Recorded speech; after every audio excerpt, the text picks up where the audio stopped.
हाँ जी बच्चों, एक सवाल है जो अक्सर हम लोगों के सामने आता है कि सर एग्जाम में देखो लॉ के पेपर में आपको दो तरह के क्वेश्चन मिलते हैं, ठीक है। एक होता है आपका नॉर्मल क्वेश्चन जो स्ट्रेट क्वेश्चन आता है, provision based straight question, straight forward आपको एक प्रोविजन से क्वेश्चन डाल दिया जाता है। और दूसरा होता है केस स्टडी बेस्ड क्वेश्चन। वहां पे पंगा क्या होता है, आपको एक केस बना करके वो दे देंगे और फिर आपसे आंसर पूछेंगे। अब आपको यही समझ में नहीं आएगा कि सर ये हमारे जो जितना हमने पढ़ा है उसमें कौन से प्रोविजन से ये रिलेट करता है। तो इसको हम लोग क्या बोलते हैं, केस स्टडी बेस्ड क्वेश्चन। यहाँ पे दो तरह के क्वेश्चन हो सकते हैं, या तो वो आपके किसी डिसाइडेड केस लॉ से कनेक्टेड है, जैसे मान लो आपने Solomon versus Solomon and company पढ़ रखा है, तो उससे मान लो कोई केस कनेक्टेड करके आपको दे दिया, ओके। या फिर दूसरा सिचुएशन क्या बन सकता है कि आपने लॉ के अंदर कोई प्रोविजन पढ़ा है, फॉर एग्जांपल आपने अल्ट्रा वायरस पढ़ा हुआ है, तो अल्ट्रा वायरस से रिलेटेड कोई केस उन्होंने आपको बनाकर दे दिया, तो सर उसका आंसर कैसे करना है। क्योंकि स्ट्रेट क्वेश्चन का आंसर करना आसान है, आपको आता है आप लिख के चले आओ, नहीं आता है कोई दिक्कत नहीं। बट ये जो केस स्टडी वाले क्वेश्चन होते हैं इसको अटेम्प्ट कैसे करा जाए, ठीक है। ये क्वेश्चन है जो आप लोग बराबर पूछते रहते हैं, आपको इसमें डाउट होता है कि भाई इसमें करना क्या चाहिए, सही अप्रोच क्या है। तो चलिए एक काम करते हैं, देखते हैं, चलो ना हमारी ना तुम्हारी इंस्टीट्यूट की बात करते हैं कि वो ऐसे सिचुएशन में क्या करना प्रेफर करता है। चलिए देखा जाए जरा। ओके, ये देखिए, एक काम करो, एमटीपी चेक करते हैं पहले। ये क्या है सर, ये तो आरटीपी लग रहा है, आरटीपी छोड़ो, आप एमटीपी चेक करो। एमटीपी के अंदर देखिए क्या कहानी चल रही है। ये देखो स्ट्रेट क्वेश्चन जानते हो कैसा होता है, स्ट्रेट क्वेश्चन कैसा होता है, ये देखो। अगर आप ये देखोगे, write 4 exceptions to the doctrine of caveat emptor, ये बताइए कैसा क्वेश्चन है सर। स्ट्रेट एक प्रोविजन से पूछा गया है, आपको कोई दिक्कत वाली बात नहीं, आता है आप लिख करके चले आओगे। और हाँ, लालच नहीं करनी, मान लो इसके 7-8 एक्सेप्शंस हैं, अब आपको सारे याद हैं, 4 नंबर का क्वेश्चन आया भाई, तो 10 मिनट तक लिखने तो नहीं बैठ जाएंगे ना। 8 एक्सेप्शन आते हैं, आप लिख करके क्या करोगे बताओ। 4 पूछा है, 4 लिखो, मामला खत्म करो, ठीक है। मगर आप ये देखिए, अगर क्वेश्चन नंबर 1 का 1 और 1 का 2 अगर आप चेक करिए, तो ये देखिए तो कैसा क्वेश्चन है। 1 का 1 चेक करते हैं, देखिएगा। मिस्टर जॉय एक आदमी है जिनके पास 2 फ्लैट है एक बिल्डिंग में, ठीक है। ये देखो, थोड़ा इसको जूम इन कर दिया जाए। सर मिस्टर जॉय के पास 2 फ्लैट है एक बिल्डिंग में और वो फ्लैट नंबर 101 बेचना चाहते हैं। अब खरीदने के लिए सामने से मिस्टर रॉय आ रहे हैं। मिस्टर जॉय ने बोला कि I want to sell flat number 101। तो मिस्टर जॉय क्या बोल रहे हैं, मिस्टर जॉय बोल रहे हैं मेरे को फ्लैट नंबर 101 बेचने का है। बट मिस्टर रॉय जो हैं, जो बायर हैं, उनको सुनाई दे रहा है कि फ्लैट नंबर 102 बिकने की बात हो रही है। समझ गए बात को। तो अगला कह रहा है कि भाई, अब इसने यस कर दिया कि हाँ हाँ मैं तैयार हूं। किसके लिए तैयार है ये, 102 के लिए। मगर मिस्टर जॉय क्या बेचना चाह रहे हैं, 101 बेचना चाह रहे हैं। अब देखिए क्या कह रहा है कि भाई ठीक है, तो आप बताओ कॉन्ट्रैक्ट एक्ट के हिसाब से कि ये कॉन्ट्रैक्ट वैलिड है या नहीं। ओके, तो इसमें आप चेक करो कि इंस्टीट्यूट जब आंसर फ्रेम करता है तो किस तरीके से फ्रेम करता है। देखिए 3 चीजें वो बना करके चलेगा, 3 चीजें बना के चलेगा। क्या क्या, 3 पैराग्राफ में आंसर होंगे। पहला पैराग्राफ होगा आपका प्रोविजन का, दूसरा पैराग्राफ होगा आपका फैक्ट ऑफ द केस, और तीसरे पैराग्राफ में वो आपको क्या दे देंगे, कंक्लूजन। चेक कर लेते हैं भाई, चलो देखते हैं। 1 का 1 आई, ये देखिए आंसर इसका चेक करिए। ये देखिए, ये नोटिस करिए क्या कह रहे हैं ये। ओके, ये नोटिस करिए अगलों ने क्या बताया। सबसे पहले ये जो क्वेश्चन है ये जिस प्रोविजन से बिलोंग करता है आपको वो ध्यान में लाना है, अपने दिमाग में लाना और वो लिख देना है पहले। देखो अगलों ने क्या बोला, सेक्शन 10 में जो लिखा हुआ है क्या, all the essential elements of a valid contract. अब सुनिए, 4 नंबर का क्वेश्चन है, तो ऐसा थोड़ी कि आप पूरा लिखने लग जाओगे। वो जो आपने पढ़ा था, all agreements are contract if they are made by the free consent of parties competent to contract for a lawful, उतना लिखने की जरूरत है नहीं। आप क्या करो, आपके पास ये देखना है सर कौन सा पॉइंट ऐसा है जो हमारी इस क्वेश्चन से मैच करता है। तो वहां पे आपने पढ़ा था फ्री कंसेंट ऑफ पार्टी, याद आ रहा है। तो फ्री कंसेंट वाला पार्ट आप उठाओ। ये देखिए कह रहे हैं one of the essential element is free consent, ठीक है। अब कंसेंट का मतलब 2 लाइन में समझा दो कि भाई कंसेंट का मतलब होता है एक वॉलेंट्री परमिशन या एग्री करना टू समथिंग। कैसे सर, कैसे, same thing agreeing upon the same thing in the same sense, agreeing upon same thing in the same sense. यानी जो मैं बोल रहा हूं वही आप भी समझ रहे हो, जो आप बोल रहे हो वही मैं भी समझ रहा हूं। बात समझ में। सपोज करो आप कि मेरे पास 2 घोड़े हैं, एक लाल घोड़ा है एक काला घोड़ा है। एक मिनट, लाल घोड़ा होता नहीं है। मेरे पास 2 घोड़े हैं, एक काला घोड़ा एक सफेद घोड़ा है, ठीक है। अब देखो मैंने आपको क्या बोला, मेरा घोड़ा खरीदोगे।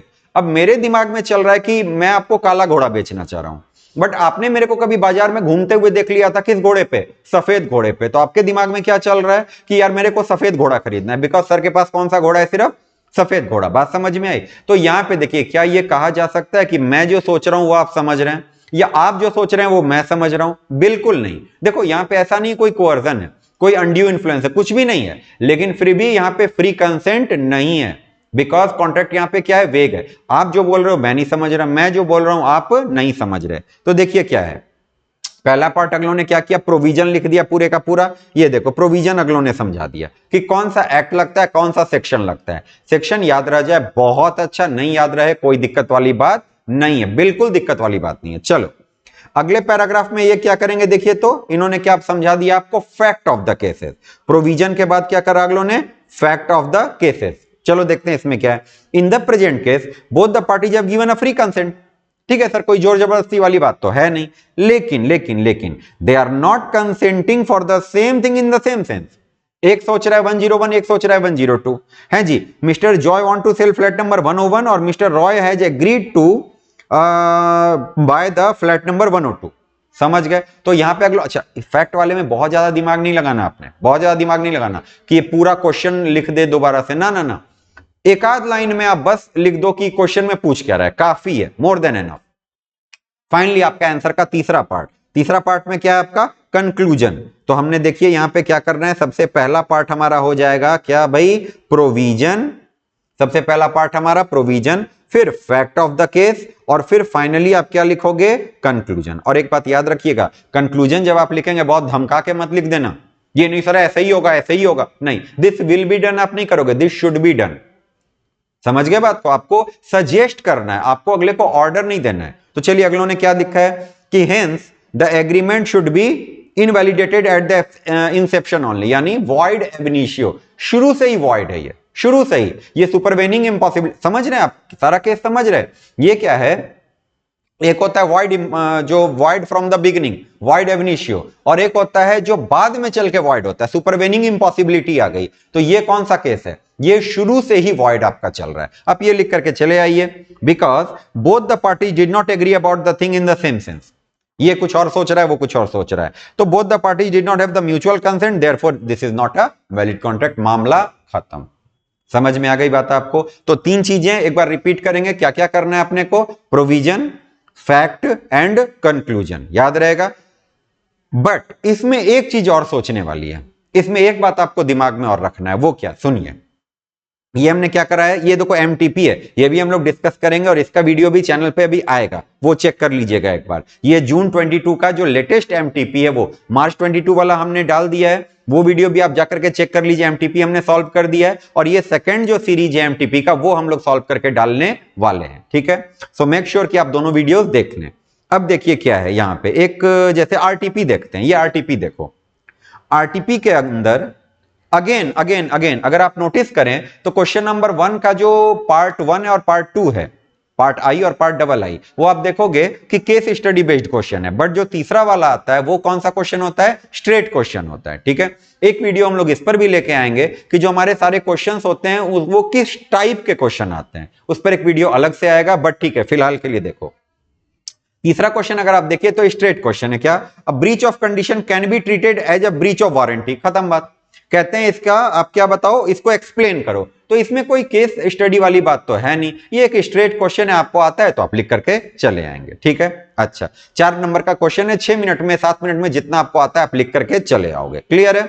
अब सुनिए ये क्वेश्चन देखिए, अगर इससे ऊपर वाला क्वेश्चन अगर हम लोग देखें, क्या है भाई? AK private limited has borrowed कितना? 36 crore from BK finance limited, however as per memorandum of AK Limited the maximum borrowing power of the company is 30 crore. क्या लग रहा है देख करके ये क्वेश्चन किस चीज का है? मुझे फीलिंग आ रही है क्वेश्चन अल्ट्रा वायरस वाले जो प्रोविजंस हैं वहां से बिलोंग करता है। ठीक है, एग्जामिन, तो यहां पे देखो नॉर्मल क्वेश्चन में और केस स्टडी बेस्ड क्वेश्चन में होता क्या है, अगर ये नॉर्मल क्वेश्चन होता तो अगला सीधा सीधा क्या बोल देता? एक्सप्लेन करिए डॉक्ट्रिन ऑफ अल्ट्रा वायरस, बात खत्म। यहां पे क्या है, अल्ट्रा वायरस पे एक सिचुएशन बना करके आपको दे दी गई, तो अगलों ने सिचुएशन बना दिया कि एक कंपनी ने 36 करोड़ का लोन बोरो किया, और उसके मेमोरेंडम में उसको अथॉरिटी जो मिली थी वो मैक्सिमम 30 करोड़ की मिली थी। तो अब देखिए, examine whether AK private limited is liable to pay the debt, question पूछ रहा है। Also state the remedy if any available to BK finance limited. अब देखो, मैं आपको एक बात समझाने की कोशिश कर रहा हूं। यहां पे अगर आप नोटिस करिए तो एक क्वेश्चन के अंदर दो क्वेश्चन डाल दिया है। दो क्वेश्चन क्या क्या है सर? एक क्वेश्चन है whether AK limited is liable to pay the debt, और दूसरा क्वेश्चन क्या बन रहा है? State the remedy if any available. तो सुनो, इसमें कायदे से तो क्या होना चाहिए? Provision, fact of the case और आपका कंक्लूजन। तो अगर आपकी राइटिंग स्पीड अच्छी है तो आप ऐसे ही लेकर के चलना। अगर आपकी राइटिंग स्पीड अच्छी है तो आप क्या करोगे? पहले प्रोविजन लिखोगे, फिर फैक्ट लिखोगे कि सर ऐसा ऐसा ऐसा हो गया था, और फिर फाइनली आप फर्स्ट पैरा में क्या करोगे? अल्ट्रा वायरस समझा दोगे होता क्या है। देखो, अगर आप देखो 1 का बी है ना, ये चेक करिए 1 का बी। देखो अगलों ने पहले पैराग्राफ में क्या किया है? पहले पैराग्राफ में समझाया है कि this case is governed by the doctrine of ultra vires, और पूरे पैराग्राफ में जितना आपको मन करे आप क्या करोगे? अल्ट्रा वायरस को समझा दोगे, एक्सप्लेन कर दोगे कि सर ये चीज क्या होती है। अब ध्यान से सुनिए, अगर आपकी हैंडराइटिंग स्पीड अच्छी है, तेजी से आप लिख सकते हो, तो नीचे एक छोटा सा पैरा बना दो। किस चीज का? Fact of the case. लेकिन जरूरी नहीं है। क्यों जरूरी नहीं है? क्योंकि सर नीचे अगलों ने 4 नंबर के अंदर 2 क्वेश्चन पूछे हैं, तो ये जो फैक्ट ऑफ द केस का पैरा जो हमारा बनता है ना, इसको आप क्या कर सकते हो? ऑल टुगेदर स्किप कर सकते हो, बाईपास करके आप सीधे पहुंच जाओ कहां? कंक्लूजन वाले पार्ट पे। बिकॉज आपको कंक्लूजन के अंदर ऑलरेडी 2 पैरा लिखने हैं, समझ गए? वो आपसे एक्सपेक्ट क्या कर रहे थे कि 4 नंबर का क्वेश्चन रहेगा, आप 3 पैरा लिखोगे, तो 3 पैरा तो आपका ऑलरेडी बन रहा है ना। एक आपका बन रहा है प्रोविजन का, और 2 पैराग्राफ आपके बन जाएंगे किसमें? कंक्लूजन में। तो आप बीच में फैक्ट वाला पैराग्राफ क्या कर सकते हो? स्किप कर सकते हो, जैसा इन्होंने यहां पे किया है। ये देखिए, पहला पार्ट आपका हो गया कंक्लूजन का। देखिए जो पहला पार्ट यहां शुरू से शुरू यहां तक ये जो किया है, बिल्कुल ये आपका कौन सा पार्ट है? ये देखो, यहां से लेकर यहां तक ये जो है, आप देखिए अगर नोटिस करिए तो ये क्या है? ये आपका ये प्रोविजन वाला पार्ट हो गया। फिर इन्होंने फैक्ट छोड़ दिया, फैक्ट इन्होंने नहीं बताया, और आगे चल के ये सीधे कहां पहुंच गए? कंक्लूजन पे पहुंच गए। देखिए, whether A private limited is liable to pay, direct एक लाइन में क्वेश्चन लिखा, आंसर लिख दिया। तो उतना नहीं बताने का कि इस केस में ऐसा हुआ था जी, ऐसा हुआ था, 30 करोड़ का इनको लिमिट था, 36 करोड़ उन्होंने कर लिया था। ना ना ना, इतना करने की जरूरत ही नहीं है। क्वेश्चन लिखा, एक लाइन में आंसर बना दिया। तो यानी इन्होंने क्या किया? प्रोविजन, और फिर सीधे कहां पे पहुंच गए? ये कंक्लूजन। देखिए, whether A private limited is liable to pay the debt as per the given law, इसका ऐसा हो गया, बियॉन्ड पावर है, नक्की करो। और फिर remedy available to BK finance, वो क्या करना है वो चीज देख लो। इस पे क्या करना है क्या नहीं करना है अलग क्वेश्चन में डिस्कस करेंगे। अभी के वीडियो का जो हमारा टारगेट है वो क्या समझना है कि सर इस क्वेश्चन को आंसर कैसे किया जाए। तो चलो सम अप करते हैं, इस चीज को सम अप करते हैं। सुनिएगा, अगर मान लीजिए आपका क्वेश्चन कैसा आ रहा है, स्ट्रेट आ रहा है, तब तो कोई प्रॉब्लम वाली बात ही नहीं है। बट अगर केस स्टडी वाला क्वेश्चन आ रहा है, ओके, केस स्टडी वाला क्वेश्चन आ रहा है, तो आपको करना क्या है? ध्यान से सुनिएगा, आपको क्या करना है? 2 तरह के क्वेश्चन आते हैं। पहला, there will be only one question, only one question framed, एक ही क्वेश्चन को अगलों ने फ्रेम किया है। और यहां क्या है? 2 क्वेश्चन फ्रेम। देखो 2 से ज्यादा वो नहीं पूछेंगे, 4 नंबर का सवाल रहेगा तो ऐसा नहीं करेंगे कि एक क्वेश्चन के अंदर 3-4 क्वेश्चन फ्रेम करके दे दें, ऐसा वो करेंगे नहीं। सो मैक्सिमम आपसे वो क्या करेंगे? 2 क्वेश्चंस विल बी फ्रेम्ड। तो अगर एक क्वेश्चन फ्रेम्ड है तो आपको क्या करना है? 3 पैराग्राफ बनाना है। आपको पहले पैराग्राफ में क्या करना है सर? आपको प्रोविजन लिखना है। दूसरे पैराग्राफ में आपको क्या करना है? Fact of the case, fact of the case. और फैक्ट ऑफ द केस लिखने के साथ साथ आपको जो क्वेश्चन रेज किया है उसको भी आपको समराइज करके लिख देना है। प्लस आप क्या कर दोगे? क्वेश्चन रेज्ड, कि सर क्या क्वेश्चन पूछा जा रहा है हमसे, ये हो सकता है या नहीं हो सकता, ये पूछा जा रहा है। और तीसरे पैराग्राफ में आप क्या कर दोगे? अपना कंक्लूजन। और कंक्लूजन याद रखिएगा, सजेशन वाले तरीके से करिएगा, ऑर्डर देने की कोशिश मत करिएगा। बट अगर more than one question has been framed by the question, ठीक है, तब आपको क्या करना चाहिए? आप पहले में क्या करो? प्रोविजन लिखो, ओके, जैसा आपने पहले लिखा था वैसा कर दो। दूसरे में आप क्या करो? जो आपका फैक्ट ऑफ द केस था, ये वाला पॉइंट को आप क्या कर सकते हो? स्किप कर सकते हो, और आप सीधे पहुंच जाओ तीसरे में, और आप क्या करो?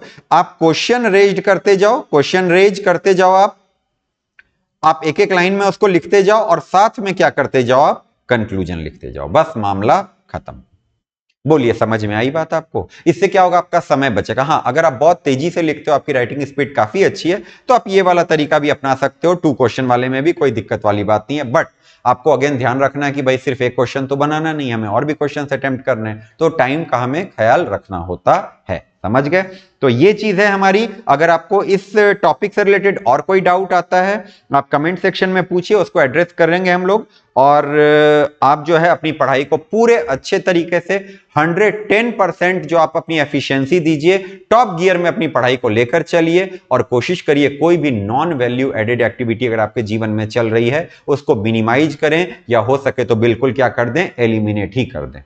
बात समझ गए? तो ये सारा रहा हमारा। इसके बाद अगला जो हमारा एमटीपी का एक वीडियो आने वाला है, और जो इससे रिलेटेड और भी वीडियोस होंगी जो आपके लिए एग्जाम पॉइंट ऑफ व्यू से काफी रेलेवेंट होंगी, वो हम लोग लेकर आएंगे। और तब तक आप लोग अपनी पढ़ाई अच्छे से करते रहिए। ठीक है? ओके।